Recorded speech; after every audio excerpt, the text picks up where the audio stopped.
All right. On that note, welcome everybody to Apocrypha. Yeah. On that note, we're definitely starting the show, and that's gonna become a T-shirt now. Super blow.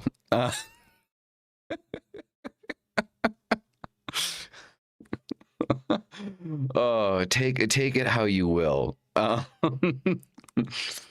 This stuff usually occurs at the end, doesn't it? It does. It does. It usually occurs at the end, but I mean, it was an opportunity. Just it was too good of an opportunity to pass up, honestly.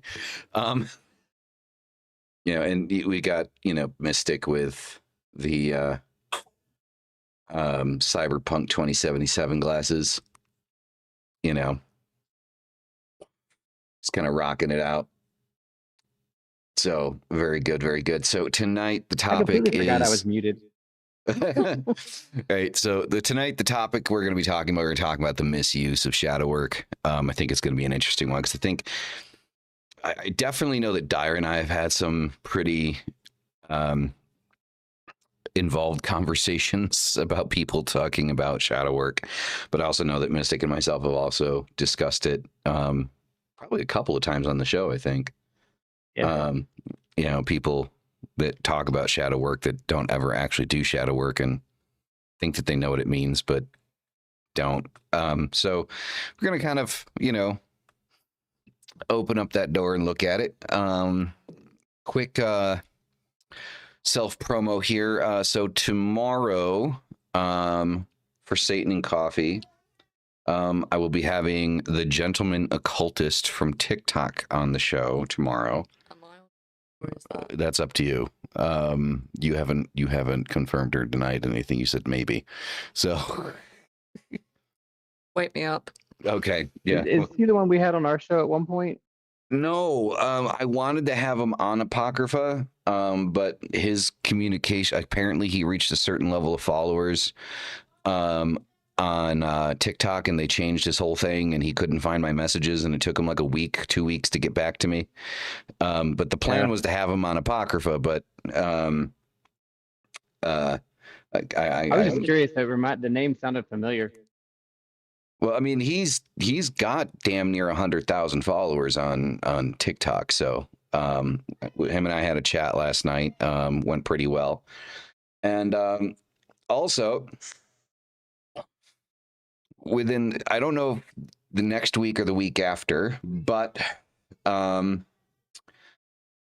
also be having J.S. Garrett on Satan and Coffee. We will be discussing animal sacrifice is what we will be discussing. And me as a person, what's that? I might have to catch that one. Yeah, me as a person that doesn't, really believe in animal sacrifice being a necessary modern practice. J.S. Garrett is someone that does practice animal sacrifice, and we were going to be having a civil conversation about, those differentials, and it should be a very interesting conversation. It's going to be like a Jubilee fund.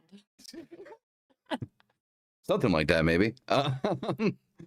So. Yeah, I think it'll be an interesting conversation.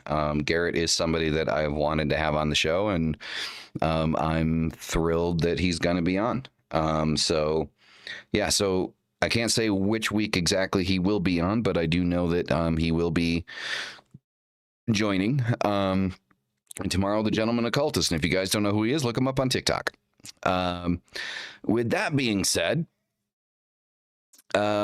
Mystic, what big deck do you have for us today? So today we're using a very interesting tarot deck. This is the cover of the booklet. Very interesting.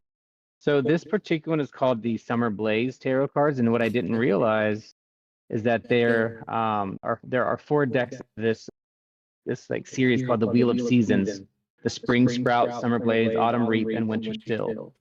And I really like this deck, so I am planning on getting the rest of it. So, reversible bag. I always do my little review here. Foil, really good card stock. The imagery is pretty cool. I've already pulled my 3 cards for today, so you can kind of see what some of the other cards look like. Little bit of an animation style, but also done tastefully. Right, I'm all sit down. And it does follow Rider-Waite, but there's something about them that's just a little bit different that I really like. This isn't a normal type of deck that I would go for, you know? So yeah, the style's different, but I actually really enjoy it. I might actually use it for some reads here at the Kava place where I'm at. So we have a couple people lined up to get some cards. But anyway, so we've got our cards up today, and our first one is the first one is the 5 of Pentacles. So the 5 of Pentacles, sorry, someone's talking. The 5 of Pentacles usually comes about when there's something that we need to get away from. We need to move on from. We need to take a hard decision and move from something that's holding us back. It's not so much in this card, I don't see it, but in most tarot decks, 5 of Pentacles is generally represented with stained glass window and a mother and child, usually, like escaping out away from the church or from the organized thing. And it's a really hard decision, but mom knows I can't continue like this. I have to let this go and be myself. So it's not just a reminder or a thing that says have to, be out or you have to leave something behind. It's saying, your value and what you know can take you much further than this false group that you're with. So leave it and move forward. So something might be holding you back and you need to walk away from it. You need to take that chance and go around it and leave it. So a lot of times this comes up for me when somebody's like gossip going on at work, or there's something like friends are not doing what friends should do, or maybe your church is actually getting a little culty, saying, you are good enough to do this by yourself. You do not need to be in this thing. You need to get away from it. Our second card, Temperance. And what's really cool is this is going to temper our first card, right? This is saying there's this activeness to balance where you have to make things be the way that they are. A lot of people I've heard read Temperance kind of as just balance itself, and it's not about 50-50. It's about having one foot in and one foot out. A lot of times in imagery on this card, you'll see, I don't see it here, but usually there's like 1 foot in the water and 1 foot on land. So it's this between worlds. And Temperance is like, I've got to keep my foot in the water to keep the temperature of the water, make sure that it's good, but I also have to keep my foot on land to make sure that I hold steady. So just remember that you need all of the elements. You need all of the things to not be in equal balance, but to be in the right mix for you. So pay attention to what's going on around you and feel what's going on. And if you do that and you're leaving the situation behind, you'll be in a much better spot. Our 8 of Swords, though, this for an energy read for a week is, I don't want to say a negative thing, but it is definitely not planning to be an easy week. So 8 of Swords, you look at it and you kind of can get the feeling of, oh, what the hell's happening? This one is another one that usually is a young lady blindfolded with the 8 of Swords is usually in bed. And it's representing that just needing to take a rest and letting go of everything that's around you, because if you don't, you're going to start making mistakes. The 8 of Swords, if you think of it in its cycle, it's right before the 9 and the 10, which are, to me, some of the cards in the tarot that represent failure or not meeting the need, or really not making your goals. And so the 8 is on the pathway of that. This is that moment where like you're overdone, you are tired, you cannot take one more step. So what does all this mean? It means that we really need to recognize our own value. We need to make sure that we aren't trying to make everything fit, that we're letting things just kind of work through, but being active about it.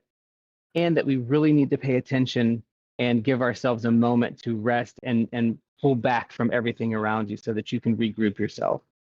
So to me, this energy read is, I was like, what am I going to do this week? Unfortunately, I have to fly out, but if I didn't, this would be a week to stay home. This would be a week to not engage in a lot of stuff, really stay to myself and try to work on things. Me mixing my drink, and that's the weekly read. Thank you, man. That was a good read. Oh, nope, wrong one. Gotta click on that one. There we go. Sorry, guys, I'm working with one hand. Yeah, I'll be honest with you. That kind of read is a little weird. Feels like it might be directed at somebody who's listening, like specifically, less than an energy read. You know, it doesn't usually happen, but that felt kind of funny. Sorry, I've got the baby It's in my okay. head. I would be doing the same thing. And he's also calm, so it's like he's just kind of like looking around, which is a rarity. Did he? Yeah.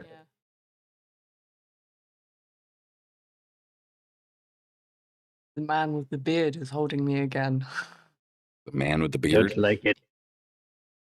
And that's why he likes looking at you, is because you got piercings and beard, and he's like, ooh. See, look at that, look at that smile.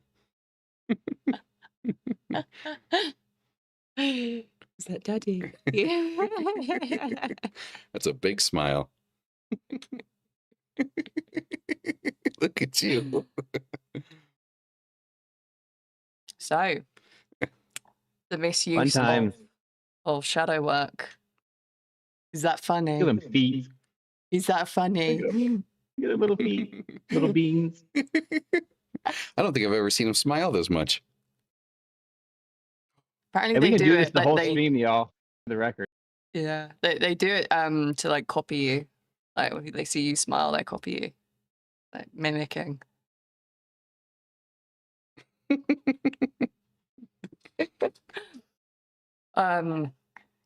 Yeah, like you were saying about misuse of.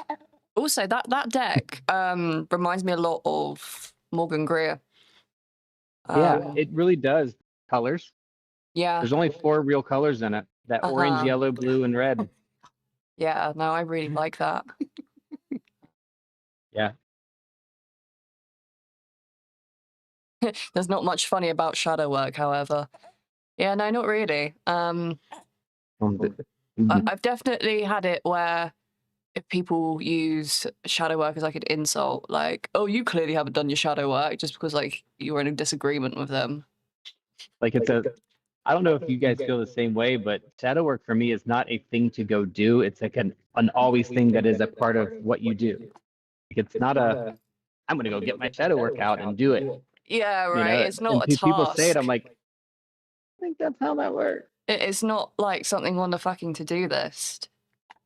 And Yeah. people treat it like it is, just like, Oh. I'm going to dedicate some time to some shadow work. And it's like, in my experience, when I've been through shadow work, like, you know, some periods are more intense than others, but it's always there. But during the more intense periods, I don't really have a choice about doing it or not.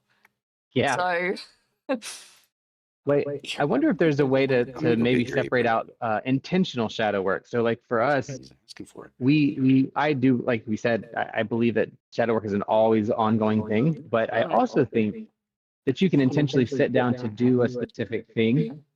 Like we did this and we're still doing it. It's just taken us years, really like 4 years to do, but there's a book that one of our friends recommended called Tarot Shadow Work by Christine Jetty. And we've been slowly working through it. But it's just one part of intentionally doing an activity that helps with shadow work. It's its own activity in all of that. But to like say you're going to go do it, it's really weird to me. And I have learned something because I did it wrong in the beginning, meaning not that like there's really a right or wrong way, but I was like, I did shadow work and now I'm better. Like I dealt with my traumas and now I am a good person. I'm like, yeah, no, you're going to rehash that shit over and over and over in different ways. And shadow work to me is the same way. Like you think you deal with something and you did at that level, you're gonna have to deal with it again on another level. Absolutely.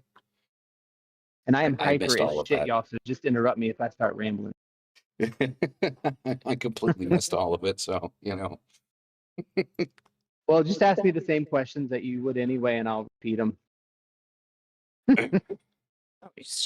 But I think that's the starting theory. Then, how do people? I would like everybody in the chat. How do you guys think of shadow work? Is it a thing that you go do, or is it built into yourself and what you do?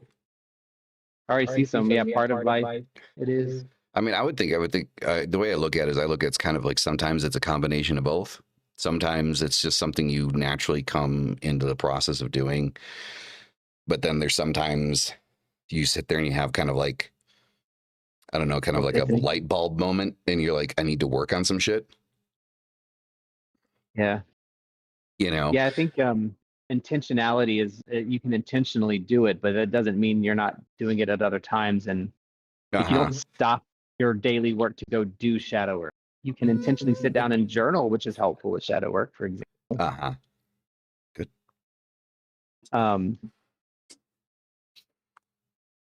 But I think it also bears importance to separate what an occultist means when they say shadow work from very similar to what Jungian psychoanalyzing would call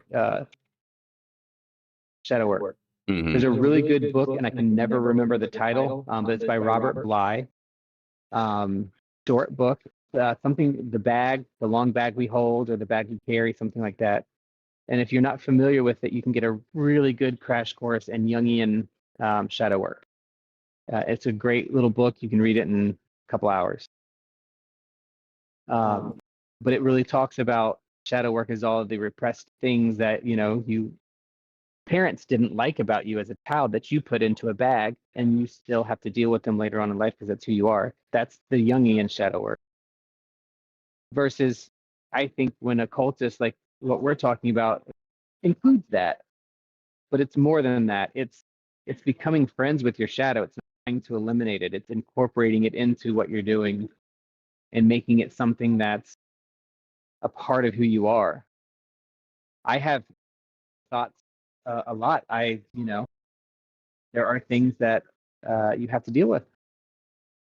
Yeah, 100%. I think you actually unintentionally kind of made like a really good point, like that I don't think is really covered enough. Talking about Carl Jung. When we talk about shadow work, we use it a lot in occult spaces, but at the end of the day, I think it's important to remember that when we talk about shadow work, we're talking about psychology. Like shadow work comes from psychology, right? It's a psychological process, right? Integration, individuation, like those are psychological processes. We find good parallel and grounding to incorporate them, into occultism, but that's not really, the focal point when you talk about, shadow work. The shadow, the ego, like all those things, remember, like Jung was essentially at odds with Freud, right? When the inception of human psychology was kind of like, coming together. And everyone was kind of deciding like what direction they wanted to go, with psychology. So when we talk about the shadow, when we talk about shadow work, right?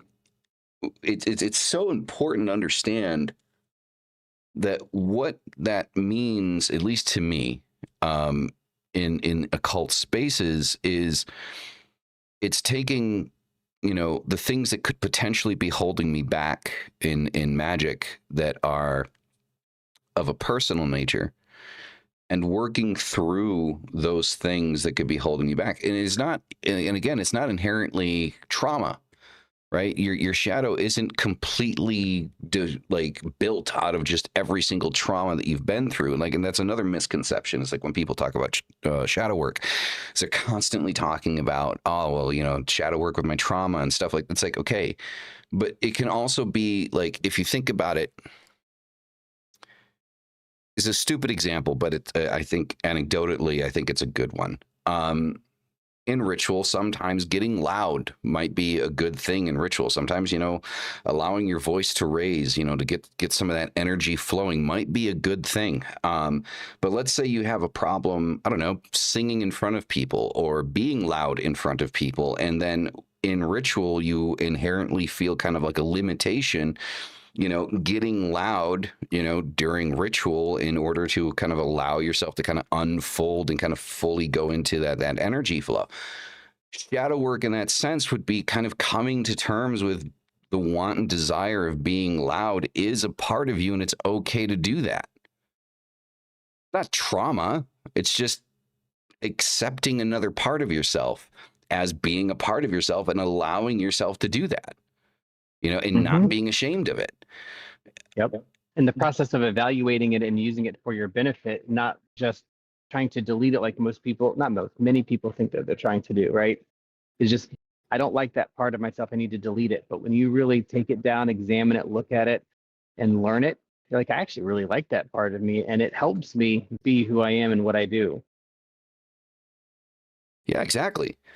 So I think it's one of the base ideas when I talk about the misuse of shadow work is this idea that it's some mystical concept that, only, occultists have a reign on, because it's not. It's something that I think everyone should be doing actively every day, to be the best versions of themselves. I mean, what are your thoughts on what I just said? Is that okay there? Yeah. Yeah. Yeah, no, I agree. I think that it's inevitable in life that we are presented with opportunities, whether, you're an occultist or not. Or, you don't really have a choice but to go through certain things. So yeah, it's definitely not specific to the occult at all. I think where it falls into the occult is because generally speaking, it's a spiritual path, and that involves some sort of personal evolution. That's why it's heavily tied to the occult, but not doesn't solely belong to occultism. Yeah, no, I think another. I like how you put that. That's, I think, a really important piece. Okay, I was waiting for you to keep going. Oh. It was said well. It doesn't need to be. But I also right? think that that's another part of it. The reason why we talk about it, I think understanding the reason why we talk about shadow work so much on the left-hand path, like at least, he is loud. The reason we talk about shadow work so much on the left-hand path is because the left-hand path is kind of like, it's that idea of working on the self, right? Is the reason why the left-hand path gets so much hype and so much conversation. Part of it is, people wanting to be edgelords, and the other part of it is, people that, for me, for example, it saved my life. It taught me to be responsible for myself and accountable for myself. And in that understanding, we understand on the left-hand path that psychologically speaking, the shadow work that we do on ourselves, right? That what we work through and what we integrate is part of the accountability. It's part of responsibility. It's part of having that progress and moving forward. Right. And so I think that's, but I don't think that a lot of people actually talk about it in that detail.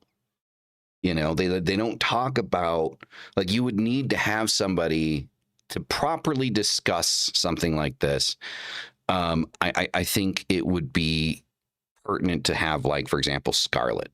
Yeah. You know, because Scarlet Bales is not only a therapist, but also a follower of the left-hand path, and you can see that in her practice, right? And her understanding of what that accountability and what that responsibility looks like. And so the reason why left-hand path practitioners talk about shadow work so much is because of that, is because we need to integrate. We need to take accountability. We need to take a responsibility for, doing that work. Nobody's going to do it for us. Well, she's already said it. Like I said, the best way is it's all about personal evolution. Like that's really what we're trying to do. And I think left-hand path, I mean, it is all about personal evolution. That's the whole purpose of, identifying, adapting, and moving forward of what it is you're trying to do. And shadow work is one of many things that we do. And if we stop using the term shadow work, I think a lot of stuff will still continue on. Like we still will do the work. We will still process information. I think it's gotten a little watered down to a degree, because people just use it so much and all over the place. And then I don't know. It's like it's something that I wish I could explain to people, but you can't. It's just something you have to do and work through. But it is so personal. People don't like to talk about it in detail, especially what their own experiences are, because it's so personal. But I can't imagine anybody. Actually, that's a complete lie. I was about to come out my mouth. I know many people who think that they're evolving who don't do shadow work, and you can tell the surface evolve. Like there's just the top layer, but the underneath is still dirty. You have to go down there and work on it. 100%. Like I think where some of the problems start with when like kind of like elaborating on kind of like misuse, I think where kind of like that begins to go wrong, is one of the things I talk about, just the left-hand path in general, right? I talk about the left-hand path, and a lot of people I'm seeing on the left-hand path using the left-hand path as an excuse for self-destructive behavior. And shadow work is no different, because shadow work becomes an excuse for, cruelty or instability or lack of control. That like you're acting a certain way, you're treating certain people a certain way because you're quote unquote working through your trauma, all of these things, kind of play hand in hand. They become excuses for bad behavior, for cruel behavior, for, just being a dick. And, it is something that you see kind of happen more and more, confusing kind of like emotional exposure for healing, allowing that to become your identity. You know what I mean? Allowing that trauma, instead of healing a trauma, instead of healing something that needs to be fixed or, integrated, you allow it to become your identity, right? And that's not shadow work. That's, perpetuating a problem is what that is, And I think that that's where left-hand path and the term shadow work get misused and get abused.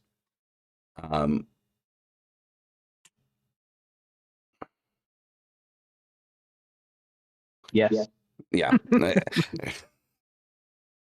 She's adjusting. So that was. What do you think? You're still adjusting? Yeah. Okay, adjust. Let me know when you're ready.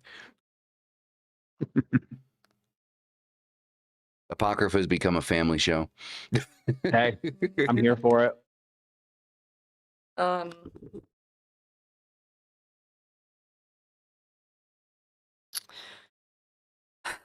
don't know. I feel like if you're doing shadow work, I don't want to say properly, because that implies that there's like a certain way to do it. But All right, don't need to burp him now. He did it on his own. Yeah, I don't think if you're using it as an excuse for self-destruction or allowing it to further your like identification as a victim, then that's not the desired outcome from it. That's not meant to be. It's meant to be kind of not kind of, the opposite, like the exact opposite. I also think that it's worth saying as well that a lot of people are like, oh yeah, how do I get started on shadow work? Sometimes you first of all, you already have, because you can't avoid it. It catches up with you anyway, in one way or another. But also, if you're trying to do something intentional, whether that's like journaling or ritual or therapy or something like that, it's really important that you have like a safeguard in place, because it can negatively impact your mental health temporarily, especially if you're like digging up trauma and stuff like that. Like sometimes that's not always good for you, and sometimes you don't have to work on it right there and then. I also think that intentional shadow work can be difficult, because the whole idea of the shadow is that it's parts hidden, including from yourself.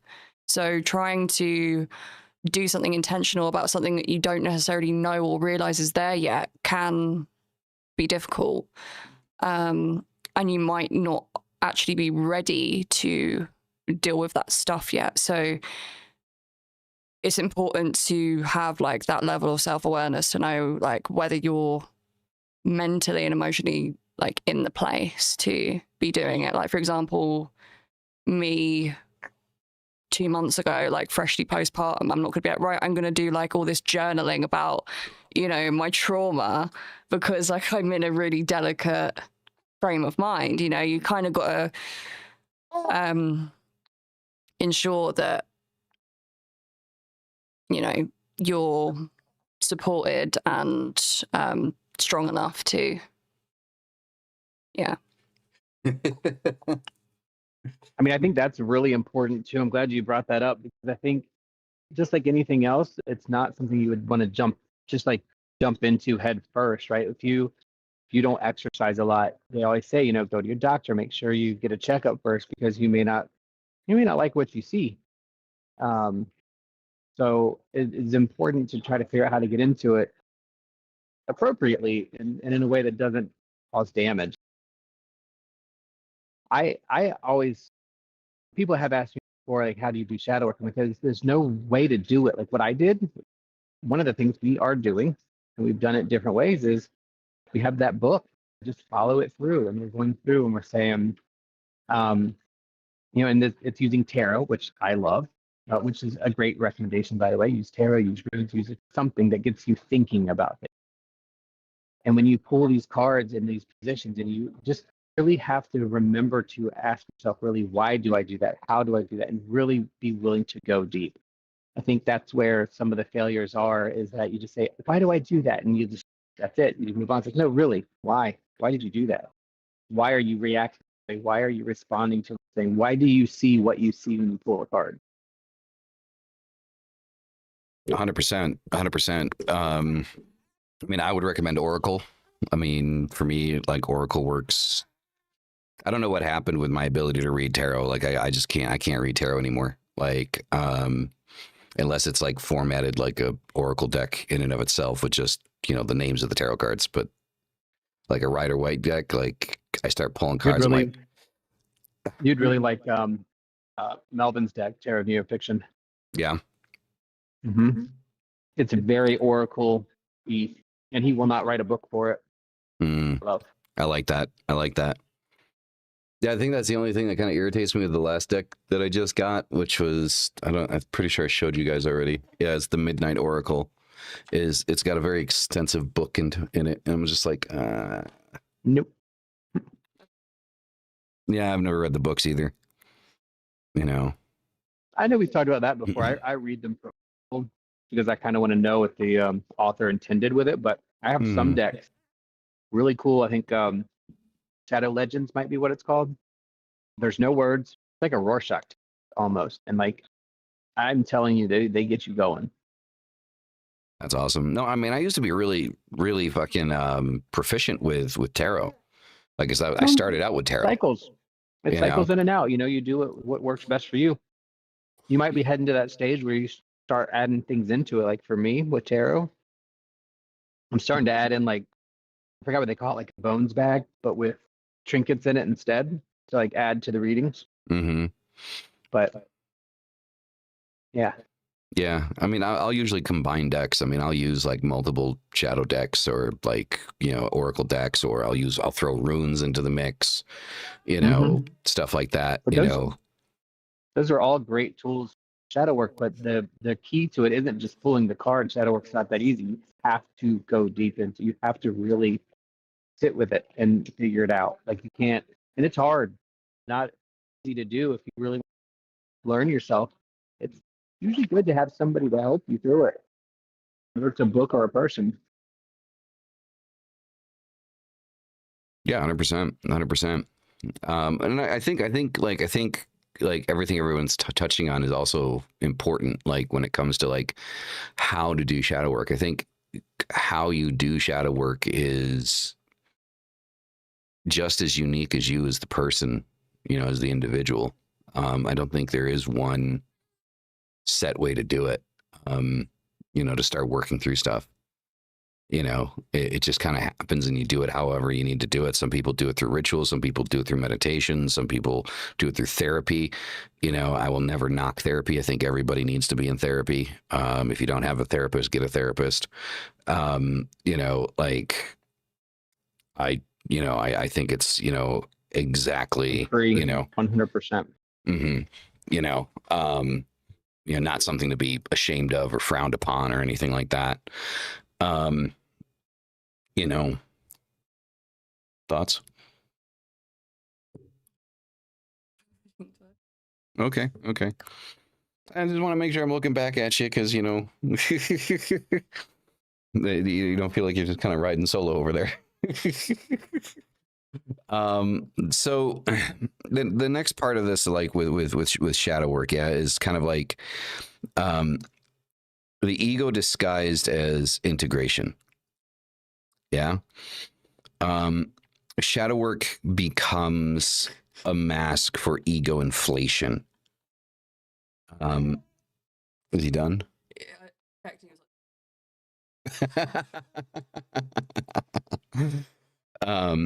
And so, you know, radical honesty without consequences, or confusing self-knowledge with superiority, right? Like all of these things kind of play in with this. And why insight, you know, without discipline creates arrogance, right? And so I think what can happen is people can use the idea of shadow work, believe that they've gone through, you know, a process, and then instead of coming out the other side better, they never actually went through it, and they come out, you know, just arrogant. Like, you know, I did this and you should, and if you didn't, then this, that, and the next. You know, and it's just one of those things. Again, it's one of those terms that I don't really want us to lose the terminology. But it does seem like it's, you know, becoming it's becoming it's just something that it's not supposed to be. It's the same thing with the left-hand path. It's the reason I developed the Infernal Covenant, because, you know, I'm proud to say that I'm, you know, I walk the left-hand path, but I've just seen so many things that people like using it as a crutch to, you know, excuse self-destructive bad behavior. um, that I don't know. It saddens me. You know? Yeah. I don't know that it saddens me specifically for that. What really saddens me is that um, people think that they're done when they do it, like, and use it as a weapon. You mentioned at the beginning of the show that you haven't done your shadow work and you need to go do this. Like that's just not how it works. Um, and I know somebody in chat I just saw, who was it? Where'd it go? Perfect Stranger. Good comment. Ego isn't something you can kill. It's part of you. Absolutely, it is. But when you combine ego with shadow work and refuse to see something for what it truly is, not only do you not progress, you actually set yourself back even further because you're now standing on a bar that has nothing underneath it, right? So when it falls, it's going to fall really hard, or the people around you are going to take the brunt of the damage. And that's one of the things that's really scary about shadow work, is because we talk about it so much, but a lot of people, again, I'm trying not to say that anymore because it's not a lot of people, but I know some people who have started it or just tried to do something intentional with shadow work, and the result is, well, I'm a good person, so that just was a bad time, or and there's no real growth from it. And then you have this false feeling of actually having done something, and then when you realize you didn't, the hard hit is a lot harder. Or you never realize it, you just stay narcissistic. Well, I think there's another part of this too that, you know, people don't, again, talking about psychology, that a lot of people don't, you know, take into consideration. There is a reason why, like, I think there's like a misconception rather, like with the Wiccan Read. And the Wiccan Read, I think there's a part in there that says, dare to be silent. And, you know, a lot of people kind of took that as, you know, protection of being a witch, right? You don't talk about being a witch to protect yourself. And By the Wiccan Read, you must perfect love and perfect respect. And though that might be true to a certain degree, I think being silent has more of a psychological aspect to it, because when you hear these people or you see these things on TikTok or Instagram or something like that that says, don't talk about your successes or don't talk about your projects and don't talk about the, you know, the things that you're doing, you know, it isn't about, you know, somebody's negative energy that's going to stop you. Right. Like, and I think that's another misconception, is everybody's like, oh, if you talk about it, people, you'll get the evil. I said, shut the fuck up. No, that's not what it's Negativity is a about. part of us. You know, it's like what it is when you talk about a project, when you talk about something that you're building, your brain has the same satisfactory reaction talking about it than it does actually accomplishing it. So when you talk about the things that you're doing, and you say, oh, I'm planning on doing this and I'm doing that and I'm doing this and I'm doing that, that motivation to do that just dissipates because it's gone, because you talked about it, right? So it gives you the same satisfaction as completing it without completing it when you talk about it. So dare to be silent, or how I like to say, shut the fuck up, is not because you're going to get evil eye or because, you know, some mystical bullshit. It's because you are going to lose the motivation to finish what it is that you started because you're fucking talking about it. Go through, do the thing, get it done, then fucking talk about it. It's a big thing. I think what's really cool about that mindset, I'm trying to figure out how to word it the right way. I think it's fine to, you know, we're not talking about planning. We're not talking about, you know, setting goals. What we're actually saying is, at least in the way I'm reading it, is we have the ability to go out and do things. And if we are talking about it so much to engage other people, then we're putting the, not the results, but the energy of that thing on somebody else. It's almost like we're relying on somebody else to validate you, to do the thing that you're talking about. So when I read that part of We Can Read, which, you know, I was looking for quite a while, which it's still, it's a really good document thing to look, but and follow you. But I digress. you daring to be silent isn't not speaking up for yourself. It's not talking about any of those things. Like you said, it's literally, to me, it's literally saying the only voice you need to hear is in your head. When it comes to things that are extremely meaningful, you have to love yourself before you can love somebody else. You have to like yourself, somebody else. Set yourself up before you can do the thing you want to do. When you get your house in order, then you can go to somebody else's house and knock on, right? And so that's what it says to me. And I think shadow work is a really great way to get there if you are willing to do the work that actually goes with it. And I know a lot of people are afraid of it, or a lot of people are, it's just not part of what they're doing. There is not a single person that I've ever met, myself included, that would not benefit from doing shadow work, intentionally or otherwise. Yeah, 100%. Anything to add? I don't think we've ever agreed so much on the topic. Right? Yeah, I think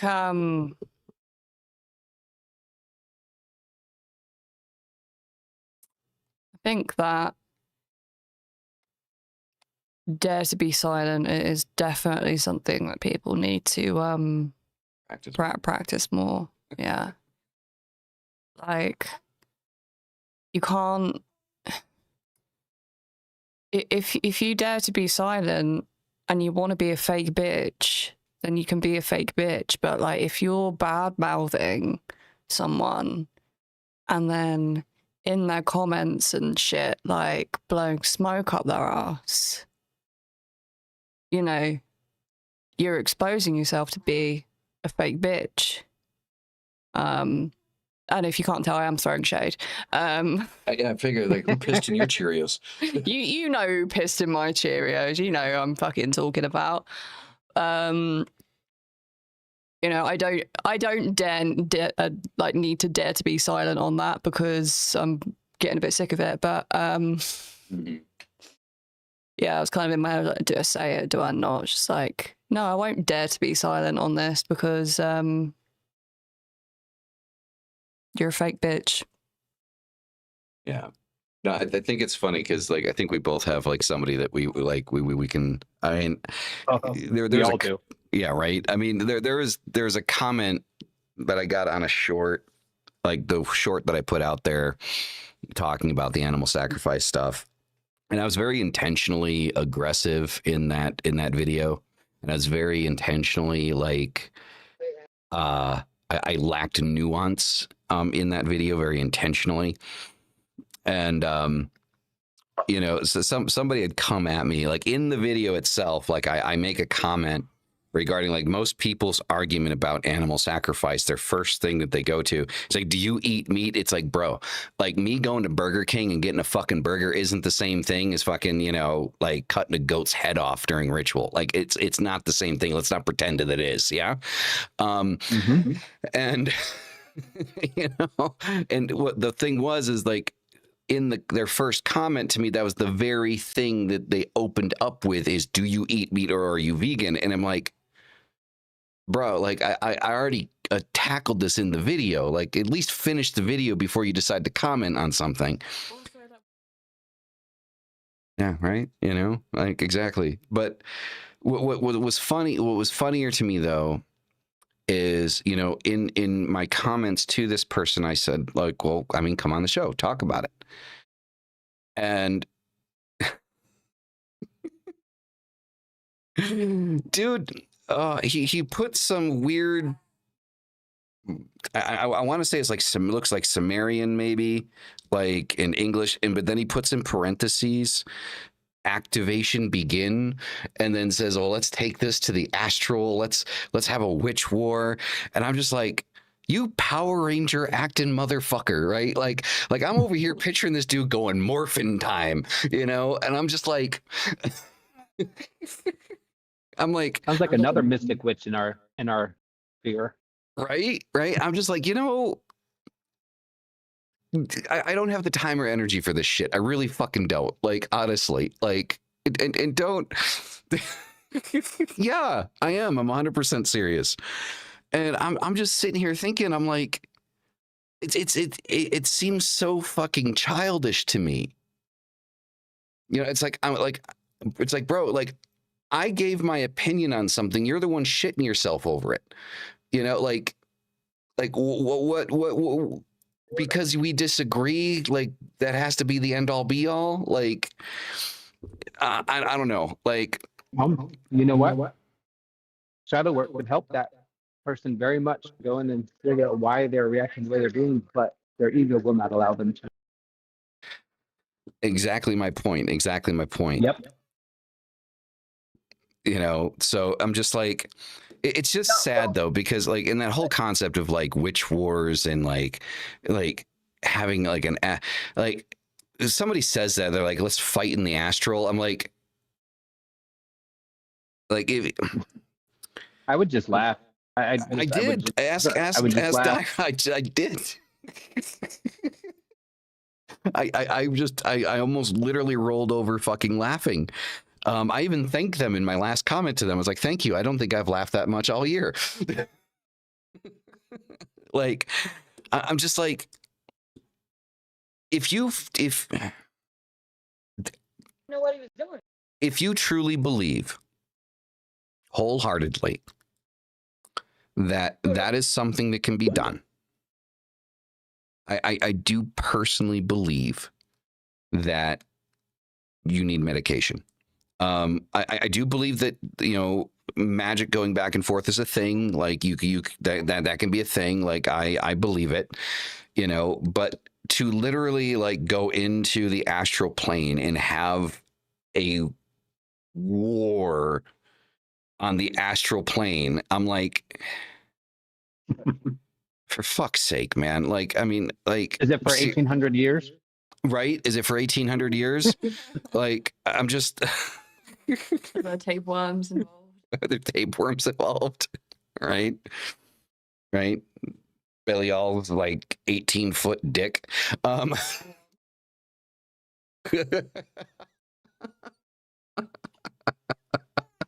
Did I hear what I think I just heard? Because I didn't pay attention for a second. What? Belial has an 18-foot dick? Okay, I did hear it. Okay. Just making sure I wasn't losing it. Are you sure it wasn't an 18-foot big deck? Maybe, possibly. Me of that video of that. Easy. Like, woman No, that's thank like, you. Jelly beans up my ass. We talking about Lemmy Winks now?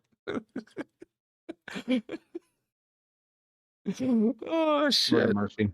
Oh, that's beautiful. I love it. I love it.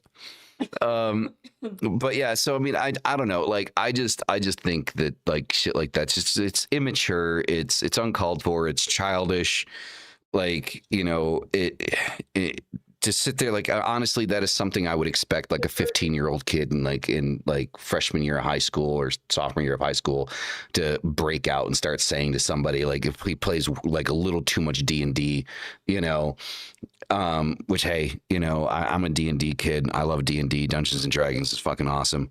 Also, it reminds me of that. Like, I haven't seen Stranger Things. I have no desire to watch it. I think it just really irritates me whenever it's on.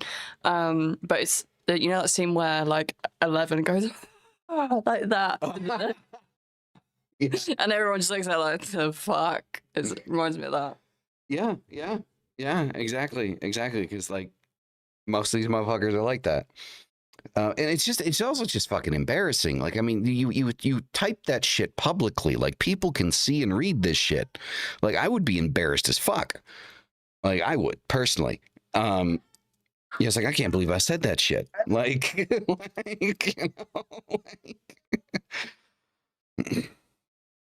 you know, and unfortunately, like, people are so hard up to like believe. They want to believe in something like beyond themselves that really exists, and it's manifestable, and it's tangible, and it's, you know, and it's like it doesn't work that way, guys. It doesn't.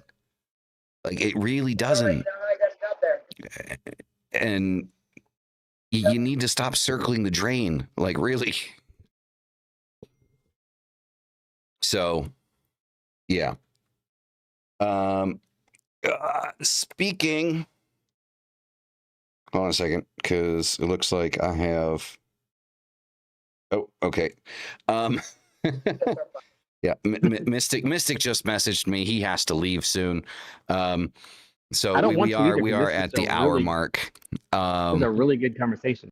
Oh yeah, it was a great conversation. It was super fun.